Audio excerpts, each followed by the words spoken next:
Good morning, everyone, and happy Wednesday. My name is Nick Marro with Occupy Fantasy. You can find me on Twitter at Nick Marro DFS. As always, I'm here to help you break down tonight's NBA DFS slates on both DraftKings and FanDuel. We get a 9 game slate tonight, obviously, a lot of options to get through. If you haven't already, please like the video. Also, subscribe to the channel that helps us get more free content like this out to you on a daily basis. Also, if you're not already a member of Occupy Fantasy, check the links in the description below. As a member, you get access to the model you see here that I'll be using throughout the video. We have a single lineup builder, multi-lineup builder, private Discord server full of DFS pros to help you improve your game. There is a 30-minute window leading up to each slate's lock where you could ask your lineup and slate specific questions as well. So without further ado, let's get into it here. I got the model up. I'm going to talk through each of these games and teams, slowly build lineups as we go through. But yeah, 9 games, a lot to get through. The good news is it looks like there are no teams on back to back, so we do have all the injury reports already, which means a lot of the info now will be relevant as we get closer to lock. So let's get into it here. First game on the slate, we have the 76ers hosting the Orlando Magic. The Sixers are 9 point favorites at home, 230.5 point game total here. So taking a look at the Philadelphia side of things first, big piece of news here. Joel Embiid is listed as questionable with left foot soreness. There's really nothing else for Philly we need to keep an eye on. But obviously, if Embiid's in, he's going to be a good play here against Orlando. Orlando has been playing better basketball, but they're still not one of the better defensive teams in the league, obviously, especially in that front court. Embiid, outstanding. He's been putting up massive scores lately. If he's in, he's one of my favorite pay up options on the slate. If he's out, though, all the other starters are going to see a boost. That means James Harden's going to look better. Tyrese Maxey's going to look better. And if we see Montrezl Harrell move into the starting lineup as Embiid's replacement, he'd be one of the better value plays on the entire slate. So this is a situation we certainly need to keep an eye on. If Embiid's in, I like him here. Some small blowout risk. But at the same time, if he's out, we're going to have to look to Harden, Harris, Maxey, etc. And yeah, I do think this is a decent game environment. The thing is, it is the first game on the slate, so maybe you don't want to load up here. Plenty of options, but it's really tough not to recommend Embiid. If he's in, he does look great. So over on the Orlando side of the ball, Wendell Carter Jr. is listed as questionable. Chuma Okeke is out. So I think Carter plays here. He's listed with a plantar fascia strain. Only questionable. I mean, if he's out, though, that's going to be a boost to whoever starts at center. Um, that's kind of tricky because we've seen Bol come in at times. I do think we could maybe see him come in here. Let's see. These games are in a different order than the injury report. So yeah, I mean, if we see Bol and or Bamba slide into the starting lineup for Wendell Carter Jr., they're going to look decent. The issue is you don't really want to take up that center spot with one of these guys, in my opinion. If Carter's out, that would also provide a boost to the other starters like Paulo Banchero, Franz Wagner. I wouldn't call any of them priorities, though. So Orlando has been playing better basketball lately, but this isn't a great matchup. And there are one of these teams that, when they're healthy, it's just tough to know who you want to target on a given slate. Just a lot of mouths to feed here. So I could see getting to some faults. I think Franz Wagner at a thin, small forward position looks good on both sites. Not rushing to get to him here, but he's probably my favorite Magic player. Bonchero looks good, especially on DK at only 6,700. That 76 on FanDuel's tougher to stomach. But yeah, 6,700 for Paulo looks pretty damn good over on DK. So no real priorities for me here from Orlando, but keep an eye on that Wendell Carter Jr. news. If he's out, it would provide boost to the rest of that front court. Jonathan Isaac's been back. He looks good, but he's only playing like 10 minutes a game. If we ever get word that his minutes limit is lifted, he's going to be a very, very appealing option at near min price on both sides. So just keep an eye on that. Maybe we get some coach speak on that moving forward, but I'm hoping they ramp up his minutes. But obviously, he's been out for 3 years, so they're going to take their time doing that, as obviously Orlando's barely really contending for a playoff spot. So yeah, keep an eye on that Embiid news. Keep an eye on that Wendell Carter Jr. news. Decent game, but it's good we have it first on the slate because we'll know what those starting lineups are going to look like. Moving into the next game on the slate now, we have the Portland Trailblazers at the Memphis Grizzlies. The Grizzlies are 5 point favorites at home. Nice 239 point game total here. I'll start with Memphis. We do have a lot of news to take a look at. Steven Adams is out. Desmond Bain is questionable. John Conchart is questionable. Danny Green could be back tonight. He's questionable as well. So, with Steven Adams out of the lineup, we've seen Brendan Clark getting most of the starts at center. He looks fine at 6K on both sites. Not something I'm rushing to get to. If we ever see Tillman get that nod over him, he's actually been Slightly better fantasy producer compared to Clark over the last few games. So if he's going to get extra minutes, I do like him as a value play in Adams' absence. Don't think we can count on that though. John Morant, obviously great matchup for him. He's priced reasonably on both sides. I think he's fine as a pay up. If Desmond Bain is out, it's going to provide a slight boost to Morant. You'll also see more usage for guys like Jaren Jackson, Dylan Brooks, who I'm never excited to play, but he does have some upside in large field tournaments, scoring dependent guard. And then with did I say Aldama was out? No, Conchar's questionable. I mean, if Conchar's out and Bain's out, maybe you could get some extra minutes for someone like Aldama. On such a big slate, though, not something I'd be rushing to get to. If those guys are out, I do imagine we see Zaire Williams start again. Just not a piece of value I'm ever excited to get to, but I don't know. I think 9 games, we should have better options than Zaire Williams. But as things stand right now, I do like Morant a lot. Jackson's fine in tournaments. If Bain's out, I would like both of them more. But really, I mean, Clark's fine as a center option. He's just kind of priced where he should be now. So unless Tillman suddenly gets the start, there's really nothing here I'm prioritizing for Memphis other than John Morant. So over on the Portland side of things, uh, uh, uh, uh, we have Josh Hart probable, Nurkic is probable, still no Justice Winslow, but they're getting healthy now, which is good to see. If Josh Hart's in, you see him drawing a lot of ownership over on ZK at 5,100, 23% on a 9 game slate. That is kind of high, but at the same time, small forward's one of the tougher positions to fill. So I kind of think that's justified. Personally, if Hart's in, I do kind of want to pencil him in here over on ZK. And those who've seen me kind of go through these shows before, I kind of just like to build on both sites as we go through, kind of plug in the best plays.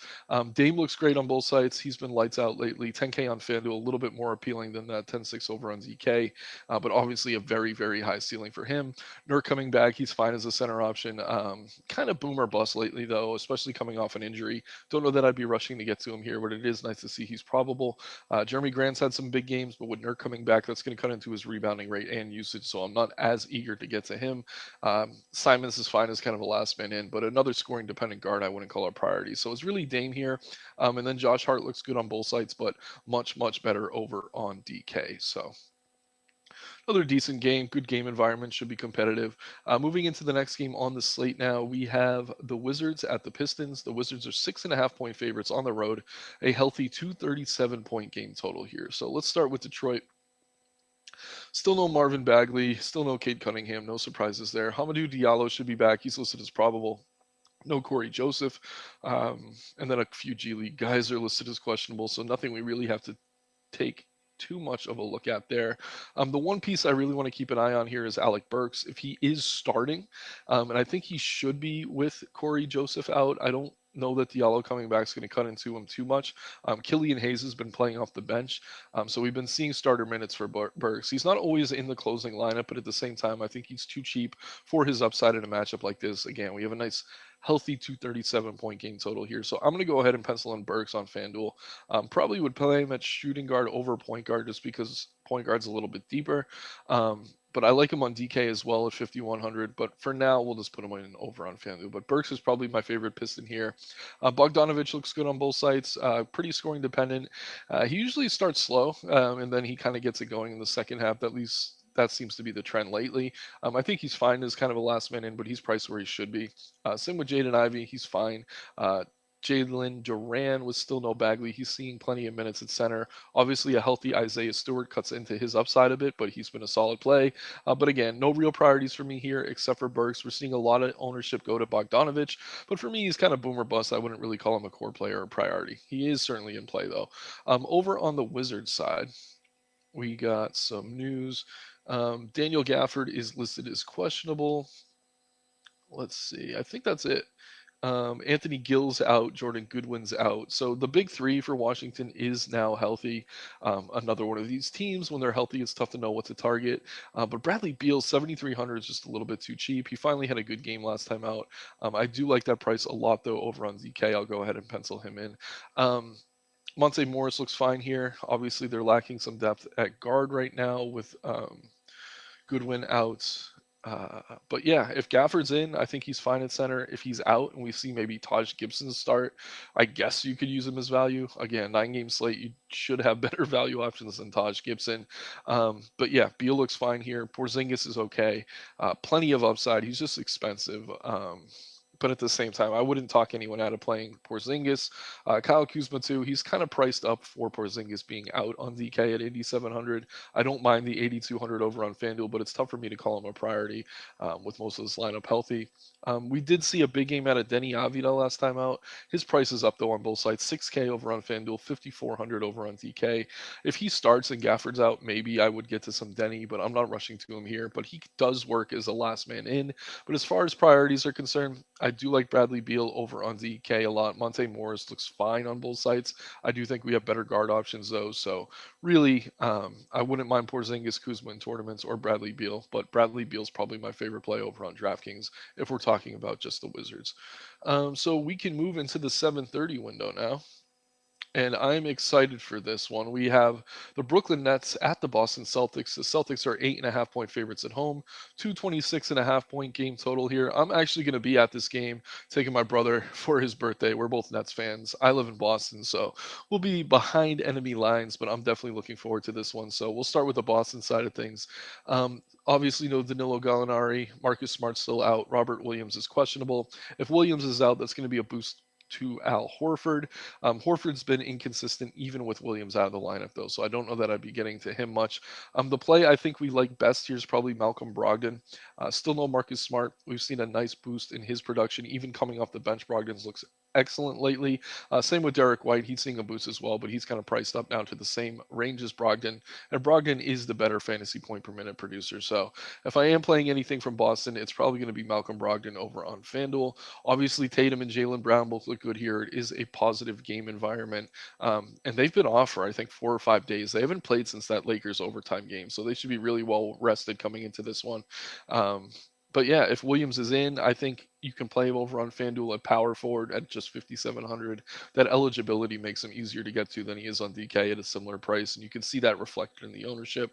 But yeah, I mean, Jaylen Brown 8,500 on FanDuel looks good. Tougher to get to on DK at 9,200, and Jason Tatum's cheaper over on FanDuel as well. Don't mind him at 10.8. Whenever you can get a player with kind of that 50, 60 point upside at sub 5% ownership, I'm definitely going to be interested. So I do like some Tatum here as well. Over on the Nets side of things, we have still no Kevin Durant, still no Ben Simmons. Kessler Edwards is out. Who else? TJ Warren's out. Bunch of G League guys, it looks like. So nothing else we really have to dig in too deeply here. But Seth Curry, I mean, he's been lights out lately, seeing a lot of extra minutes with Simmons out of the lineup. Just 4,600 over on FanDuel. I'll go ahead and pencil him in. I don't know that this sticks. I mean, we probably get better value throughout the day, but as things stand right now, I do really like Curry. Let's see here. Obviously, Kyrie looks solid on both sides with Kevin Durant out of the lineup. He's priced up now, 10-3 over on FanDuel, 10-8 on DK. But I wouldn't be surprised if he won Player of the Month for January. We should find that out soon. He looks excellent here, as does Nick Claxton. He's at 8K now, but with Simmons out of the lineup, he's playing a ton of minutes at the 5. He's seeing extra usage with Durant out as well. So I like Claxton on both sides. I like Curry on both sides. I like Kyrie on both sides. It's tough to call any of them major priorities, but they're all certainly in play. We saw a huge game out of Duran Sharp last time out. Claxton didn't play as many minutes as usual, so I wouldn't chase those points with Sharp, but he's certainly a player to keep an eye on near min price. If you need him as a last man in, I don't think it's insane. I just think it's a little bit chasey to kind of play him after that last game he had. So Joe Harris is okay, very, very scoring dependent. He's boomer bust. Same with Royce O'Neal. Yuta Watanabe has had some big games. Another scoring dependent guard. Same with Cam Thomas. It's just they don't have a ton of these shooters that play the 2 or 3. They're all okay plays, but it's tough to know who to really target on a given night. For me, I like Seth Curry a lot here. I expect him to start with Simmons out, and he's been seeing a lot of minutes, a lot of usage, and he's cheap. So he checks all the boxes for me. Really like Kyrie Irving as a pay up, but there are better pay ups on the slate, so I'm not rushing to get to him here. But I would be lying if I said I didn't want to get some exposure tonight, as I will be in the crowd cheering for my Nets. But yeah, another good game environment. Moving into the next game on the slate now, we have Excuse me. Just yeah, the Warriors at the Timberwolves. Warriors are 3.5 point favorites on the road. 238 point game total here. We'll start with the Golden State side of things. So it looks like Andre Iguodala is questionable or he's out. That's really the only piece of injury news for Golden State. So again, I know this is redundant, but this is one of those teams that when they're healthy, they're tough to prioritize.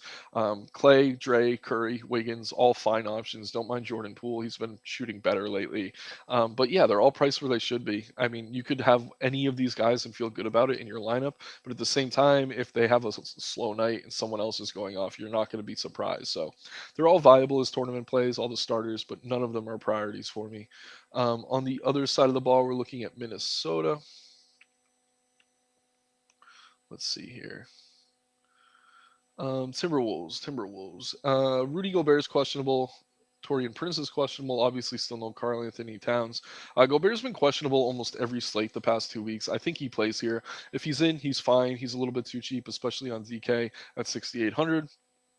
If he's out, though, Nas Reed's going to become a priority everywhere. We get that power forward eligibility over on DK for him, so he'd be probably one of the chalkier plays on the slate if Gobert's out. There's a lot of good center plays on the slate, but I do imagine he'd be probably the most popular center on FanDuel as well at just 4,800. Again, if Rudy Gobert is ruled out. Um, Russell and Edwards have both been excellent. I like them a lot on both sites. Really like the price on D'Angelo Russell. I don't know what it is. Russell was kind of iffy for the first month or so of the season, but he's been excellent over these last few games. So I do like D'Angelo Russell here. So I got my guard positions filled over on FanDuel now. We've seen some big ceiling games out of Anthony Edwards lately. I think he had 60 fantasy points last time out. That was an overtime contest, though, so keep that in mind. With Torian Prince coming back, that makes me a little bit less interested in guys like Kyle Anderson, Jaden McDaniels. They're all fine as kind of last man in type plays. Nothing I'd really be rushing to get to. And Jalen Noel at just 3,300 over on ZK. He's popular as a value play right now, but as we get more news throughout the day, I expect that ownership to come down. But if you need him, he's fine. I mean, still no Jordan McLaughlin. So he's getting those backup point guard minutes, and yeah, he's a playmaker. So he does have enough usage to maybe get you there in fantasy at such a cheap price. But again, no real priorities for me here. Unless Gobert's out, we'd have to get to a ton of Nas Reed. I really, really like D'Angelo Russell on both sides, especially on FanDuel at 7K flat. All right, so moving into the next game now, we have the Rockets hosting the Thunder. The Thunder are 5.5 point favorites on the road. 232.5 point game total here. So I'll start on the Houston side of things. No Jalen Green, no Kevin Porter. So their two highest usage players are going to be out. So here comes Alperen Sengun. He's probably my favorite play on the slate. I'm plugging him in at center right now on both sites. So Sengun's kind of similar to Jokic in that he's a ball handling center. This guy can pass, he can shoot, he can do it all. So with both of their point guards that absorb most of the usage out of the lineup, I do think he becomes a major, major playmaker here. He is getting expensive, but we've seen some massive games out of him lately. And I also like the matchup with OKC. OKC has been playing better basketball. Obviously, still not one of the better defensive teams in the league. I mean, they're above average, surprisingly, but it's just not a spot I'm afraid to get to. And then Eric Gordon's going to have to see massive usage here as well. I don't want to build a full lineup, so I'll probably erase some of these guys as we go through. But at the same time, I mean, Gordon here with both of the point guards out is going to be appealing. Like him a lot better over on FanDuel, though. The price on DK is a little bit healthy for my taste at 5,300. The 5K flat on FanDuel, you see that reflected in the ownership. 46% owned on FanDuel on a 9 game slate for Eric Gordon feels a little bit too high. 20% over on DK, but Gordon should see a ton of shots. Keep an eye on the starting lineup. Maybe they start Daishion Nixon, who is a terrible fantasy point producer, but he is going to see those starter minutes. Ty Washington, I think it is, who's been coming in for him with the second unit, could be relevant here as well. Josh Christopher, if he starts, has some upside, but these are all kind of like risky value plays. They're all okay, but nothing I'd really be prioritizing. The one guy I do want to say keep an eye on is Tyree Eason. If he slides into the starting lineup here, I know he doesn't play guard, but with both guards out, maybe we do see him start at the wing.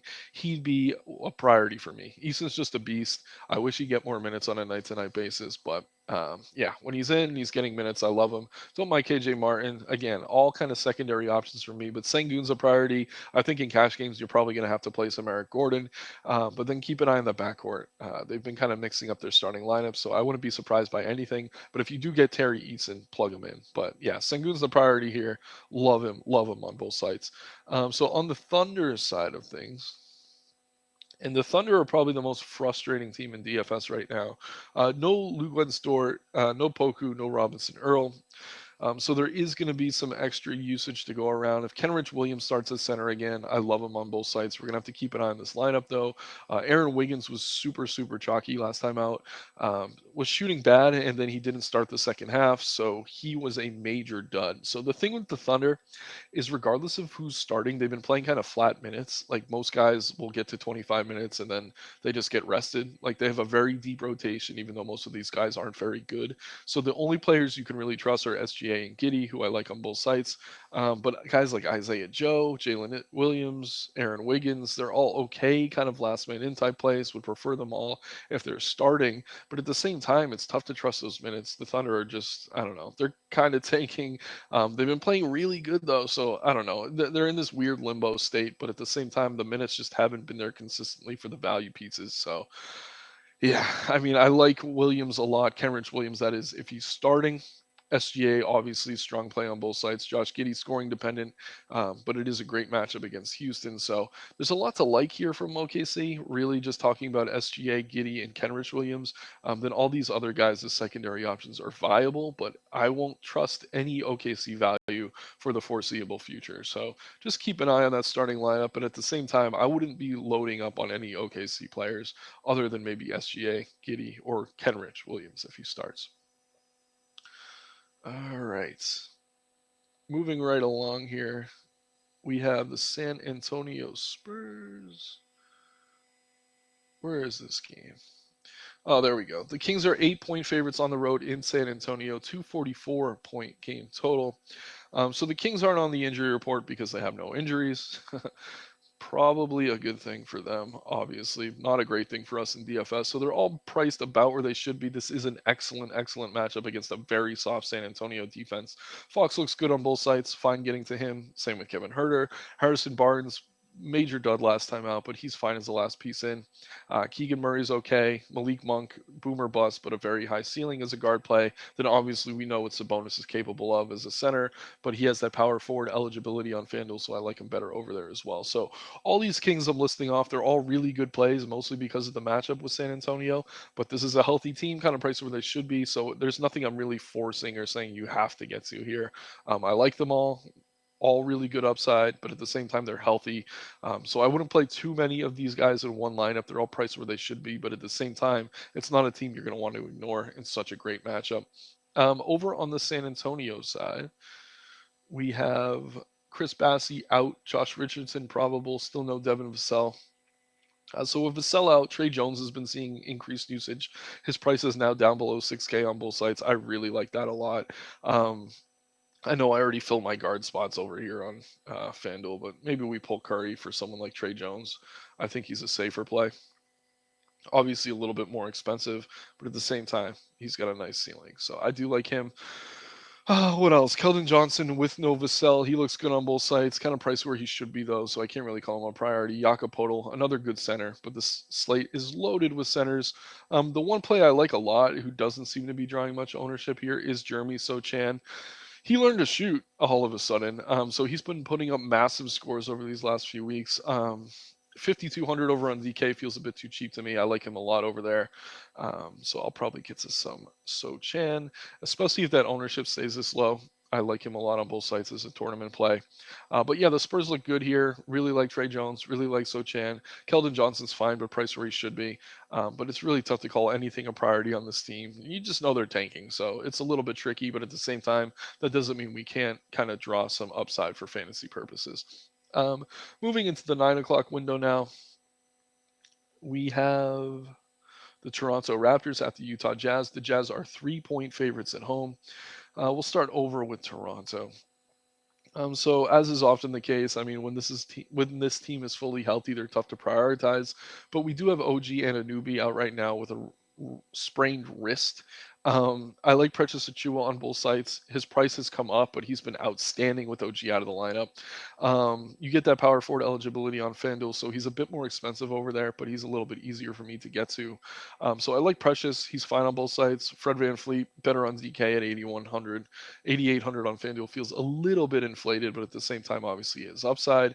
Siakam, good upside play, but expensive. Gary Trent, Scotty Barnes, both solid options, but priced where they should be. So I like anyone who starts for Toronto here. I could also see getting this some Chris Boucher as kind of a boom bust tournament play, but there's really nothing from Toronto I'm calling a priority. Over on the Utah side, they seem about as healthy as they have been in weeks. The only injury is Simone Fontecchio, who's mostly irrelevant. I like Mike Conley on both sides. He's a little bit too cheap, sub 6K. Laurie Markkanen, his price is finally down below 9K on both sides. He looks good here. Hasn't been as effective as he was a few weeks ago, but we know that he has that ceiling in him. Jordan Clarkson's fine. Kelly Olynyk, with Olenek back, that does cut into Kessler's upside.